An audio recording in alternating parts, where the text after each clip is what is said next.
जिले के माथाभांगा के रुईडांगा इलाके में स्थानीय तृणमूल कार्यकर्ताओं पर भाजपा महिला मोर्चा के एक कार्यकर्ता को निवस्त्र कर पीटने का आरोप लगा है। इस घटना के बाद आज बीजेपी का एक विशेष प्रतिनिधिमंडल पीड़ित महिला से मिलने कुछ बिहार आया। आज कुछ बिहार पुलिस लाइन चौपाटी में बीजेपी की ओर से इस घटना के विरोध में अग्निमित्रा पाल की मौजूदगी में सड़क अवरोध किया गया।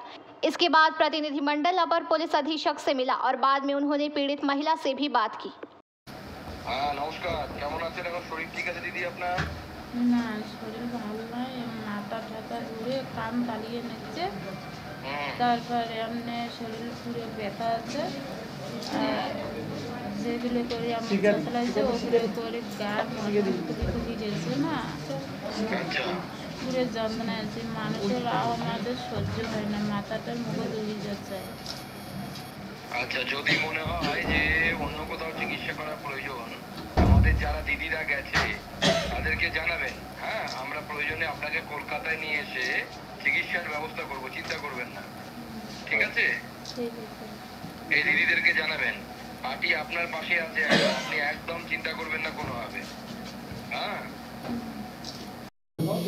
দেখুন, ওনার উপর যে অত্যাচার হয়েছে সেখানে মহিলারা ছিল এবং পুরুষও ছিল, এবং পুলিশ যেটা বলছে যে এটা পারিবারিক বিষয়, এটা একেবারেই পারিবারিক বিষয় নয়।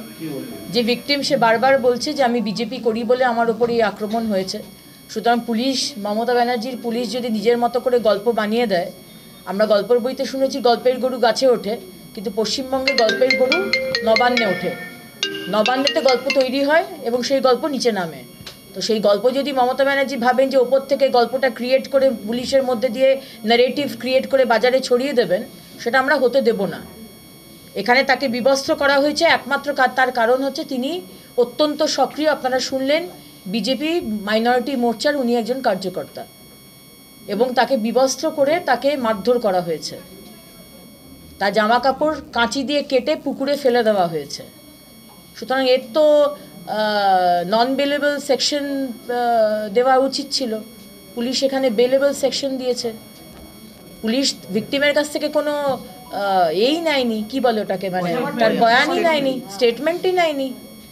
তার মায়ের কাছ থেকে নিয়েছে, তার ছেলের কাছ থেকে নিয়েছে, তার বাবার কাছ থেকে নিয়েছে, আর যার ওপর অত্যাচারটা হলো তার কাছ থেকেই নেয়নি। আর তার কাছ থেকে না নিয়ে নিজের মতো করে ধারা দিয়ে দিচ্ছেন। এ কোথাকার নিয়ম, কোথাকার আইপিসি, কোথাকার সংবিধান? এ সমস্ত মমতা ব্যানার্জির আলাদা করে ক্রিয়েট করা সংবিধান, এটা ভারতবর্ষের আইন নয়। সুতরাং আমরা আগেও বলেছি, আমাদের সম্মানীয় রাজ্য সভাপতি সুকান্ত মজুমদার এখনই কথা বলেছেন ভিকটিমের সাথে, চিকিৎসার দিক থেকে যা যা দরকার আমাদের সম্মানীয় এমএলএ এবং প্রেসিডেন্টকে বলা হয়েছে। আমাদের সম্মানীয় এমপি ডক্টর জয়ন্ত রায় এখানে পৌঁছেছেন, আমাদের এমএলএ শিখাদি পৌঁছেছেন, মালতীদি তো রয়েছেন।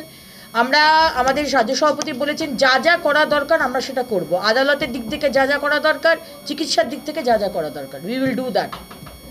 এবং আমরা এর শেষ দেখে ছাড়ব। এইভাবে চলতে পারে না। মমতা ব্যানার্জি মুখ্যমন্ত্রী হওয়ার আগে ফেলিনি বসাক, চম্পলা সর্দার সবাই মহিলাদেরকে ইউজ করে করে রাইটার্স বিল্ডিংয়ে জ্যোতিবাবুর ঘরের সামনে বসে নাটক করে মহিলাদের ব্যবহার করে সিঁড়ি হিসেবে ব্যবহার করে মুখ্যমন্ত্রী হবেন। আর মুখ্যমন্ত্রী হওয়ার পরে মহিলাদেরকে ছুঁড়ে ফেলে দেবেন হাঁসখালি, পার্ক স্ট্রিট, কুচবিহার, কি ওইদিকে ওই যে বকটি না, সারা মানে Jalpaiguri, Kaliachak. Bureau report, PBTV news.